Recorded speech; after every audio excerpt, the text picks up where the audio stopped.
একদিন কালাম স্যার নদীর ধারে দাঁড়িয়েছিলেন। হঠাৎ তিনি দেখলেন তার মাথার উপরে দিয়ে একটি বিশাল যুদ্ধ জাহাজ আকাশে উড়ে যাচ্ছে। ওই দৃশ্য তার মনে নতুন আগুন জ্বালিয়ে দিল। তিনি ভাবলেন, আমি দেশের জন্য কিছু করতেই হবে। আমি একটা মিসাইল বানাবো, একটা রকেট বানাবো।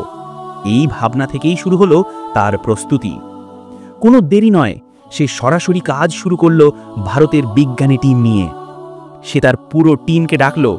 সবাই একসাথে বসে পরিকল্পনা করল কিভাবে ইঞ্জিন তৈরি হবে, কিভাবে রকেটের বডি বানানো হবে, কোন কোন প্রযুক্তি ব্যবহার হবে। তারপর শুরু হলো সত্যিকারের সংগ্রাম। দিনরাত পরিশ্রম, টেস্ট, ব্যর্থতা, আবার চেষ্টা। কেউ ঘুমোয়নি, কেউ হাল ছাড়েনি। লক্ষ্য একটাই, ভারতের প্রথম শক্তিশালী রকেট তৈরি করা। অবশেষে বহুদিনের চেষ্টা শেষে তাদের রকেট সম্পূর্ণ তৈরি হলো।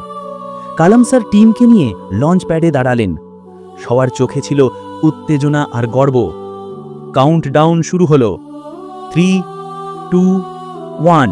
রকেট আকাশ চিরে উপরে উঠতে লাগলো। ভারত পেল তার গর্ব, আর কালাম স্যার লিখলেন ইতিহাস। কালাম স্যারের কথা একটাই, দেশের জন্য কিছু করতে চাইলে নিজের সীমা ভেঙে এগোতে হবে। এমন মোটিভেশনাল গল্প পেতে ফলো করুন নেক্সট